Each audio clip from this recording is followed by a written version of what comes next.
Bonjour à tous et bienvenue dans cette nouvelle vidéo, j'espère que vous allez bien. Aujourd'hui, on va faire le point sur l'année 2024. Allez, c'est parti!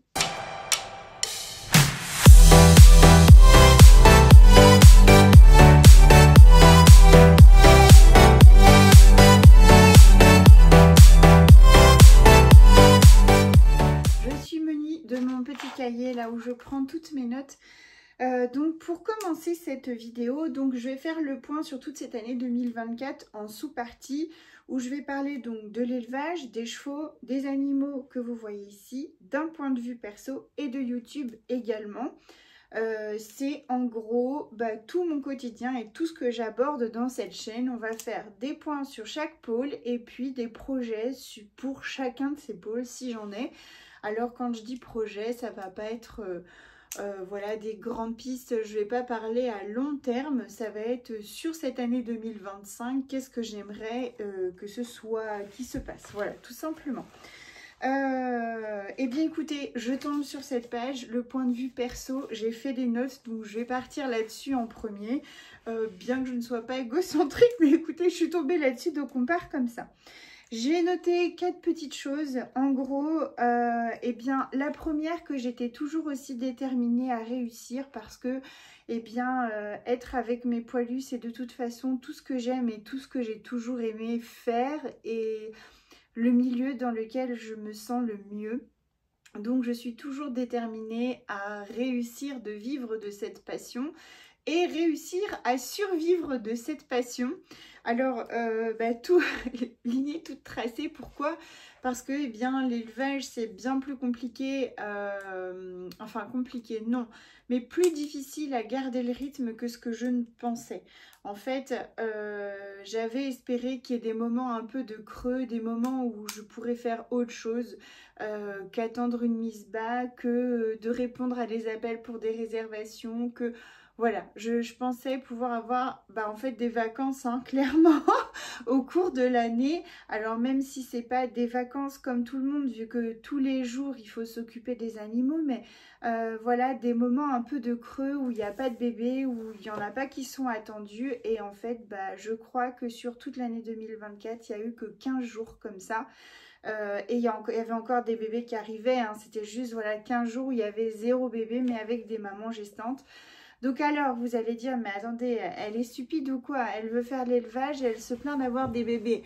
Non, je ne me plains pas. Je dis juste que je pensais que j'aurais un peu plus de repos. C'est du non-stop. Vraiment du non-stop. Voilà. J'aurais pensé, je sais que l'élevage c'est tous les jours et c'est pas en ça que, voilà, que je dis que je pensais que ce serait autrement.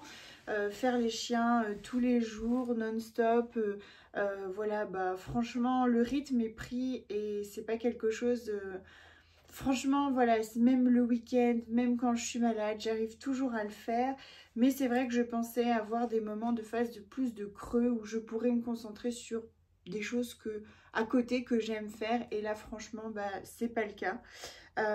Donc voilà, je cherche toujours mon rythme, je cherche toujours mon organisation pour essayer de trouver un peu plus de fois dans cette année des petits moments comme ça.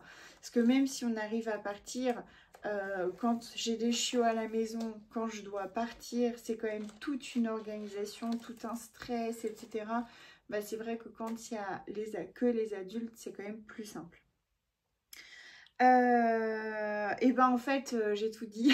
Voilà, j'avais noté, j'aime ce que je fais mais je prends la mesure de la difficulté. Oui, voilà, franchement mon papa me l'a dit récemment et c'est vraiment vrai, c'est pas un métier de feignant.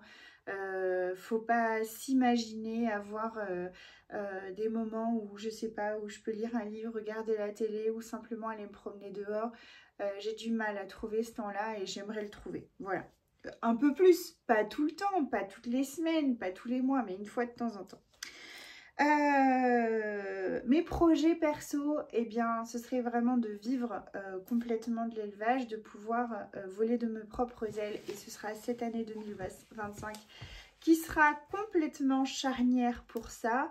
Parce que ben voilà, là j'avais un complément d'aide que je n'aurai plus à partir de cette année 2025 et donc ben, si j'arrive pas à vivre et faire vivre mes enfants et mes chiens et payer ce que j'ai à payer, ben, clairement il faudra arrêter. Donc voilà, c'est cette année qui sera décisive. Évidemment, j'aimerais pouvoir prendre des vacances avec Balou, notre camping-car. J'aimerais pouvoir partir un petit peu. J'aimerais pouvoir partir en février. J'aimerais pouvoir partir cet été et quelques week-ends par-ci, par-là. J'aimerais beaucoup, vraiment beaucoup pouvoir faire ça. Donc j'espère pouvoir qu'on puisse s'autoriser un petit peu des vacances quand même au cours de cette année. Et un objectif qui n'a rien à voir avec la chaîne et je crois que j'en ai jamais parlé. J'aimerais perdre du poids mais je crois que ça j'ai dû me le dire chaque année. Et voilà. Et voilà. Oui, c'est quelque chose que j'aimerais. Je ne me sens pas mal comme je suis.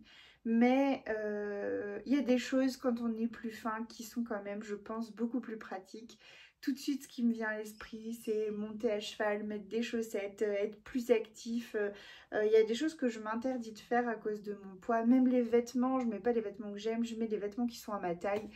Et voilà, donc c'est pas, je suis pas complexée, je suis pas dans l'inconfort, j'ai pas des soucis de santé suite à ça.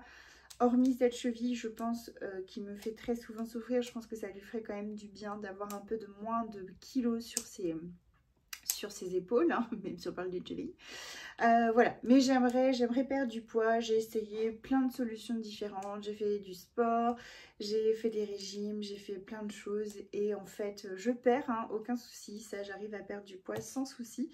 Mais je les reprends tous, voilà. Dès qu'il y a quelque chose qui ne va pas, une angoisse, je mange mes angoisses. Donc voilà. Je suis comme je suis, mais j'aurais même 15-20 kilos en moins. Eh bien, ça me suffirait. Hein. Je ne veux pas rentrer dans un 36, pas du tout. Je veux être ronde parce que je suis comme je suis, mais un peu moins. Voilà, c'est tout. Ensuite, qu'est-ce que j'ai d'autre? Allez, je tourne la page, je tombe sur les chevaux. Alors, sur cette année 2024, il s'est passé quand même pas mal de choses aux chevaux. Il y a déjà eu l'arrivée de Scott dans notre vie. On a pris la décision donc de mettre Galant à part pour qu'il puisse avoir un confort de vie. Je vous rappelle que Galant, c'est un cheval qui a plus de 30 ans, il a eu 31 ans et donc il est aveugle et a des crises en fait d'uvéite assez récurrentes au niveau de ses yeux. Donc en fait ça lui procure des énormes migraines et il est sourd à peu près. Il entend je pense quelques petits sons mais vraiment légers. Donc en fait il était quand même pas mal malmené par les autres chevaux, donc il y a eu, mes parents se sont occupés de ça, on fait un prêt, une cabane pour Galant. On a bien sûr stabilisé l'hiver au niveau des chevaux, c'est-à-dire qu'on a fait voilà, les travaux qui étaient prévus depuis un moment pour qu'il n'y ait plus de gadou comme l'année passée et c'est franchement une réussite et j'en suis ravie. C'est pas parfait mais c'est 1000 fois mieux que l'an passé. Donc après si c'est juste amélioré année par année, et eh bien ce sera une goutte d'eau par rapport à ce qui a été fait. Donc là aujourd'hui on a vraiment un bon rythme avec les chevaux. Voilà, ils ont à manger à volonté, ils ont de l'eau à volonté, ils ont de l'herbe, ils sont dans des grands prés, il n'y a plus cette boue et puis le fait qu'ils aient vraiment à manger à volonté, vraiment tout le temps, il y a moins cette guéguerre entre eux, ce qui fait qu'il y a un roulement qui se passe dans le box qui est beaucoup plus fluide qu'il n'était et donc voilà, ça se passe nettement mieux. Ce qu'on a eu aussi, enfin voilà, depuis plusieurs mois maintenant, mais c'est vrai que j'en ai parlé que très récemment sur la chaîne, c'est des difficultés avec Scott.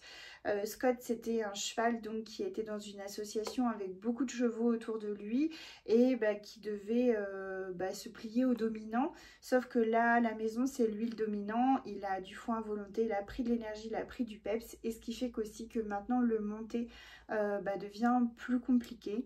J'ai essayé beaucoup de choses. Pour rappel, j'ai 34, non, 35 peut-être. Je crois que j'ai 35 ans. Ça doit être ça. Et j'ai eu des chevaux depuis toujours. Mes parents m'ont offert mon premier poney, j'avais 9 mois. Il y a une photo de moi dans leur salle à manger. Le poney est dans la salle à manger. Je suis en couche dessus. Donc des chevaux, j'en ai eu plein, j'en ai eu des différents, j'en ai eu des difficiles, voilà, j'en ai eu vraiment plein. J'ai essayé plein de méthodes que j'ai connues, j'ai essayé plein de choses. Scott, c'est un cheval qui est très respectueux, néanmoins, il n'est pas dangereux dans le sens où il arrive quand même à se retenir. Même mes filles n'ont pas le niveau de le monter. Le problème n'est pas vraiment Scott, le problème c'est le niveau des filles. Et je ne veux pas leur faire prendre de risques de monter un cheval qui est un peu trop speed pour elles. Encore une fois, hein, il pète pas en l'air dans le sens où il n'est pas fou dingue, mais il pète en l'air de joie, quoi. Voilà, tout simplement. Cool, je vais me promener, je suis trop content. Oui, sauf que les filles, elles sont pas contentes. Voilà, donc la solution, ce serait que moi, je monte Scott, que Rose monte Hugo et que Perle monte Hulk. Mais encore une fois, je ne sais pas si c'est quelque chose qu'on mettra en place. Je ne sais pas combien d'années j'ai encore devant moi à monter des chevaux. Et Hugo, c'est particulier avec Hugo, c'est mon cheval. Mais vraiment, il y a quelque chose entre nous qui est je sais pas, c'est très particulier. C'est fort, c'est puissant, c'est beau, c'est tout ce qu'on veut. Il y a un truc, voilà, on est amoureux tous les deux. Et j'ai pas envie de partager ça avec un autre cheval. C'est très égoïste. Surtout que ce serait peut-être l'histoire de quelques années. Mais Hugo, il va attraper 17 ans ou 16 ans cette année. Donc, lui, peut-être qu'il a plus que quelques années de monte devant lui. On ne sait pas non plus. Donc voilà, et les filles, eh bien, elles sont toutes jeunes cavalières, elles ont beaucoup d'années d'équitation devant elles. Et donc, j'ai envie de nous choisir avec Hugo pour cette histoire. J'ai pas envie de me séparer de Scott, ce serait vraiment le choix d'Aurélien, mais j'ai vraiment pas envie, ça me fait peine. Ça reste un gentil cheval, on peut lui faire plein de soins. Il a beaucoup évolué depuis qu'il est arrivé à la maison. Donc, le projet... ce serait éventuellement de recueillir un autre cheval. Quand je dis recueillir, parce que des chevaux tout beau, j'en ai trouvé à acheter dans des prix qui me paraissent pas déraisonnables. Donc j'ai pas envie, voilà, d'acheter un autre cheval, déjà parce que c'est beaucoup d'argent, et puis de deux, il y en a tellement qui sont malheureux que autant pour les chiens, c'est pas quelque chose que je fais forcément, bien que je le fais quand même à travers l'élevage. Mais voilà, pour les chevaux, c'est ce que je veux faire. Donc voilà, je cherche, je regarde, j'ai une piste qui me plaît beaucoup, mais je vous tiendrai au courant au moment venu. Voilà, pour les chevaux. Après, eh bien, je tourne la page, on va juste parler des animaux qui sont juste à côté de chez moi. Vous savez que les chevaux sont chez mes parents. Les animaux ici où on a donc notre ânesse, eh bien, j'ai pas grand chose à dire, simplement qu'on a réussi à contrôler les rats et cette invasion qui nous a bien gonflé et qui a été compliqué à gérer, mais on arrive voilà, à tenir bon, à contrôler le nombre d'individus. Donc on continue sur cette lancée. Je ne compte pas faire autant de bébés lapins que j'en ai fait les années précédentes dans le but de me dégager plus de temps pour moi aussi. Ceux qui sont là, mais je pense pas qu'il y aura des nouveaux en fait, tout simplement. Et évidemment, comment ne pas avoir une énorme pensée pour tous les cochons d'Inde qu'on a perdus il y a un an, quasiment jour pour jour. J'avais beaucoup de cochons d'Inde pour ceux qui nous suivaient à ce moment-là. Et ils ont attrapé en fait un énorme virus et j'en ai sauvé aucun, zéro. Il y en a eu beaucoup voilà, qui sont décédés, ça a été compliqué.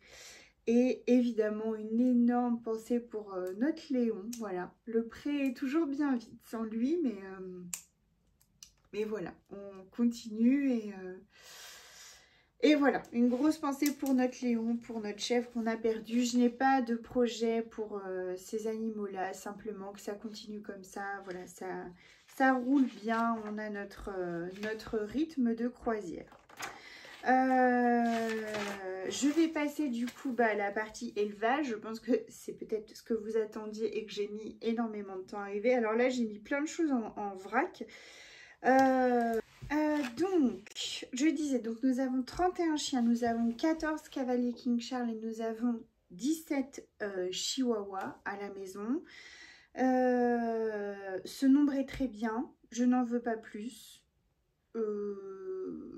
J'espère que dans les années à venir, je pourrai en avoir moins. En fait, je vous explique simplement, j'ai fait un calcul avant de me lancer dans l'élevage pour savoir, eh bien, combien de chiots je devais vendre tous les ans pour gagner ma vie et donc par déduction combien de chiens je devais avoir. Donc j'ai mis la fourchette, le curseur un tout petit peu plus haut pour être sûre d'être dans mes objectifs. Mais voilà, dans les années à venir, j'aimerais pas réduire, mais ceux qui sont là, ce que je veux dire, mais peut-être pas renouveler certains départs à la retraite. Voilà, tout simplement. Après vraiment 31 chiens, je les gère bien, je me sens pas du tout dépassée, je me sens pas, je sais pas, étouffée ou quoi que ce soit, je me sens vraiment bien avec mes loulous. Mais ce que je sais, c'est que qu'il y en ait un en plus en attendant qu'un autre part à la retraite, etc., ça pourrait être jouable. Mais j'en veux pas 5 de plus, quoi. Vraiment pas. Enfin, je suis bien comme ça. Cette année, en 2024, on a eu 10 naissances, 10 portées. Je vous avoue que j'ai pas noté combien de chichis et combien de cavaliers, mais je crois chichis, on en a peut-être eu 2 ou 3. Hein. Tout le reste, c'est des cavaliers. Donc voilà, au niveau des départs et des arrivées, donc on a eu 4 adultes qui sont partis à la retraite. Donc on a eu Nala, Anna, Scarlett et Fantasy dernièrement. Donc elles vont toutes bien. J'ai des nouvelles au moins toutes les semaines de toutes les 4. Leur adaptation s'est super bien passée. C'est vraiment que des réussites. Je suis ravie pour elles. Ça a été très compliqué, c'est toujours difficile parce que je les cherche toujours encore à la maison. Mais je sais qu'elles vont bien et c'est le principal, c'est ce que je souhaitais. Elles sont toutes dans Lyon. Elles sont, donc 3 d'entre elles sont chez des personnes que je connais personnellement, qui sont soit des amis, soit des parents d'amis, donc que je connais. Ou bien donc Scarlett qui est chez une famille que je ne connaissais pas personnellement mais qui est juste à côté de chez moi, qui m'a été recommandée par une amie. Voilà, donc en fait et c'est je pense de Scarlett que j'ai le plus de nouvelles, donc je suis voilà, ravie pour mes filles. J'espère que toujours tout se passera comme ça parce que c'est dur, mais à partir du moment où on voit sur les photos que dans leur regard elles sont bien, etc., c'est pas les premiers jours, hein, mais on voit que voilà, qu'ils se sentent apaisés, etc., bah alors là, moi, mon cœur, il est soulagé. Au niveau du nombre d'arrivées, on a eu 11 chiens qui sont venus de l'extérieur, si je dis pas de bêtises, hein. Je me suis pas contrôlée, j'ai fait ça de tête et je pense que je suis plutôt bonne normalement. Donc on a eu Uska qui est arrivé avec Tess, on a eu Husky, Una et Oupet qui sont arrivés tous les 3 ensemble.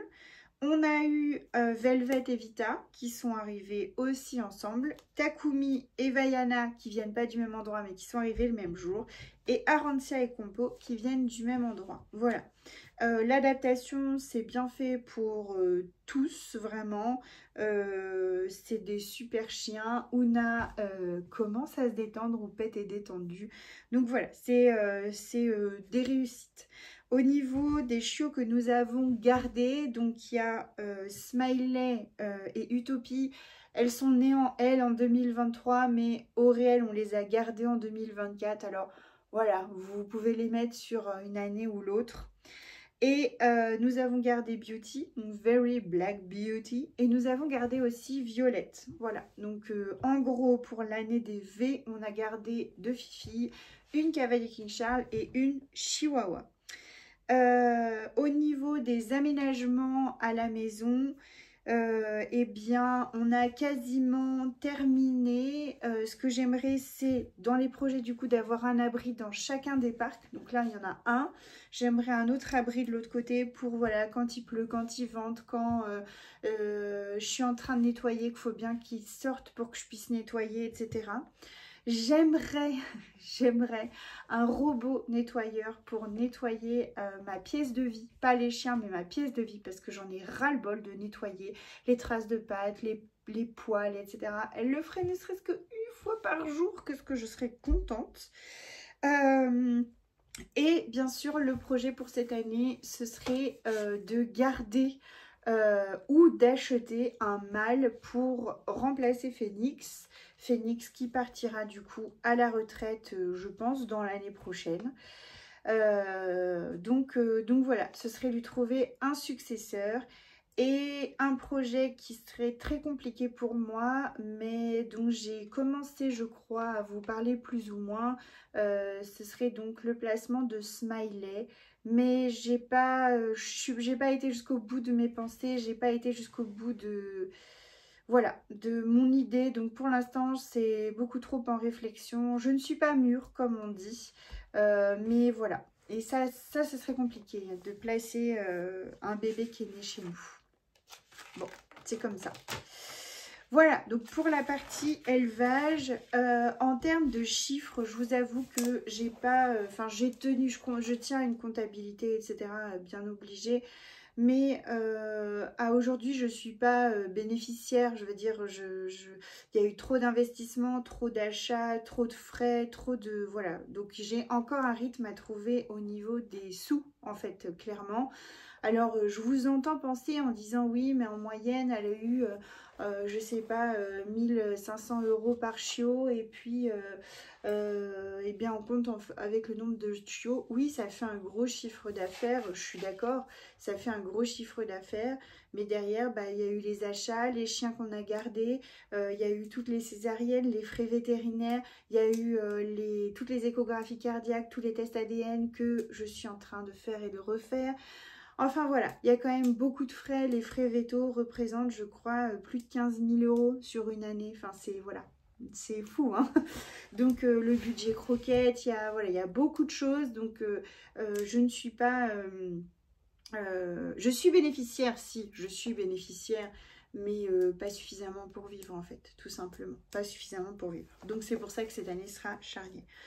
Et évidemment, j'ai une très grosse pensée pour le petit Urson. Donc, c'est pareil, ceux qui n'ont pas suivi, bah, vous avez des vidéos, dont une qui est juste à son hommage, tout simplement. Il est né en 2023, mais voilà, ça a été compliqué en 2024 aussi, face à son départ. Voilà, petit Urson, donc j'ai une grosse pensée pour lui. Et puis bah, dernièrement, je vais finir donc par YouTube. Alors YouTube, en fait je m'en rendais pas compte. C'est en notant, j'ai cherché un peu les stats, etc. Et c'est là que je me suis rendu compte. Et je comprends pourquoi des fois je trouve que mes semaines passent tellement vite. Mais en fait, oui, bah, si on cumule tout, ça prend tout beaucoup de temps. YouTube, j'ai fait... je crois 151 vidéos sur l'année 2024. Je ne vous parle pas des shorts, vous savez, les petites vidéos courtes d'1 minute. Je vous parle vraiment des vidéos qui sont plus longues. Quasiment toutes mes vidéos font plus de 15 minutes. Je pense que ma moyenne, c'est plutôt 25 minutes de vidéo. J'ai calculé, donc pour 150 vidéos, ça fait 3750 minutes, soit 62 heures. Presque 63 heures de films que je vous ai postés. Donc évidemment ça représente rien et beaucoup à la fois, parce que bah, face à ces heures il y a eu quand même du travail derrière, bien sûr. Bref, ça a été un vrai plaisir de tout vous partager sur YouTube. J'ai toujours zéro regret, malgré parfois certains commentaires pas toujours cool.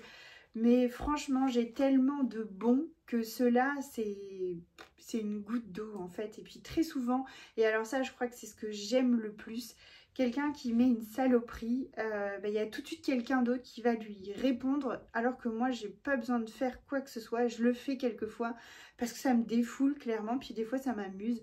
Mais il y a eu quelqu'un qui a mis là sur la naissance de Takumi, je crois, faut enlever le clan pour qu'il puisse téter. oui, évidemment qu'il faut enlever le clamp, mais le but du clamp, c'est que ça suture en fait le cordon. Donc si on l'enlève trop vite, il n'y a pas d'intérêt de mettre le clamp. Et quelqu'un lui a répondu, merci de lui apprendre son métier. J'ai trouvé ça tellement adorable. En fait, bah oui, je sais ce que j'ai à faire. Je vous remercie. Les 3 h du matin, je sais ce que j'ai à faire. Enfin bref, donc du coup, ça représente à peu près ça. Vous avez été 1989 abonnés supplémentaires sur l'année 2024. Un chouï près, on était à 2000.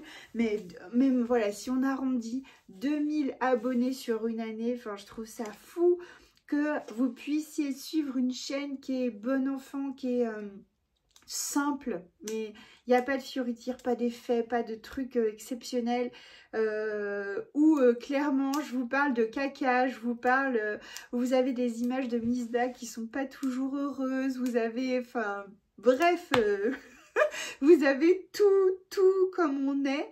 Et vous êtes quand même nombreux, donc maintenant à aujourd'hui plus de 3900 à nous suivre régulièrement et je trouve ça génial et vous nous apportez tellement de bienveillance. En fait c'est ça je trouve qui est formidable, c'est que y en a toujours un qui a un commentaire plus adorable que l'autre, c'est que vous êtes que bienveillance. Enfin je trouve ça tellement gentil, les messages que j'ai reçus de bonne année, de joyeux Noël, je trouve ça trop mignon. Vous êtes enfin vous me renvoyez tellement de positif, enfin voilà, c'est adorable. Et une autre petite stat comme ça que j'ai trouvé assez sympa, sur 2024, la chaîne a représenté 477 409 vues. Et on se dit, voilà, ça fait quand même presque 500 000 vues, je trouve ça assez fou. Alors c'est en un an, vous allez dire que ces cotes-là par rapport à d'autres youtubeurs, c'est un pipi de chat. Mais nous, à notre échelle, dans notre petit coin paumé avec nos poilus, je trouve ça fou. Voilà. Le projet pour 2025 sur YouTube, bah, c'est simplement de continuer et de tenir le rythme. J'ai pas de projet de modification de la chaîne, d'inclure plus de choses, plus de ci, plus de ça. J'aimerais savoir travailler les vidéos. J'avoue, en suivant plusieurs youtubeurs, vous savez, ils font, je sais pas, ils filment une petite fleur, le vent dans les cheveux, la queue d'un cheval. Vous voyez, tout est comme ça, il y a une petite musique derrière. C'est doux, c'est beau, j'adorerais faire ça. Mais en fait, bah, j'avoue que à chaque fois que je mets des vidéos sur YouTube, à chaque fois, mes vidéos, elles sont réclamées pour droit d'auteur. Même si je trouve des vidéos avec droit d'auteur libre, finalement, ça revient toujours. Donc, j'arrête de mettre des musiques. Donc, en fait, voilà. J'aimerais faire ça, mais finalement, il faudrait que je me renseigne un peu plus. Ce que j'aimerais, c'est changer mes bannières. Vous savez, il y a une bannière tout en haut de la chaîne et puis il y a la photo de profil. J'aimerais beaucoup les changer. S'il y a quelqu'un qui sait dessiner et qui voudrait nous faire comme un logo, quelque chose comme ça, eh ben faites, vraiment faites, avec plaisir même. Voilà. Tac, tac, tac, tac, tac. Et ben écoutez, je pense que je suis arrivée au bout de ce que je m'étais noté. Je voulais juste rajouter que je souhaitais vous souhaiter donc encore une belle année 2025, qu'elle représente réussite, amour, santé, et pas dans cet ordre-là. Voilà, que vous soyez entouré de vos proches, de vos familles, de vos poilus, que vous soyez heureux. Et je pense que c'est déjà un bien grand travail d'arriver à faire ça dans notre monde. Donc je vous souhaite à tous d'y arriver, ou presque y arriver en tout cas, de tendre à ça. Je vous remercie, mais du fond du cœur, parce que tout ça n'existerait pas si vous n'étiez pas là, si vous ne preniez pas le temps de nous regarder, de nous écouter. Alors merci 1000 fois pour tout ça. Vous êtes encore une fois adorables, une communauté géniale, et j'aimerais tellement pouvoir vous remercier vraiment, vraiment, vraiment. Mais écoutez, je vous embrasse tous bien fort. J'espère que ce point 2024 vous a plu. Si vous pensez que j'ai oublié des choses ou quoi que ce soit, n'hésitez pas à me le dire. Peut-être que je ferai un complément. Voilà. Eh bien écoutez, je vous embrasse bien fort. Prenez soin de vous, de vos proches et de vos poilus. Et encore merci pour tout. Allez, des bisous.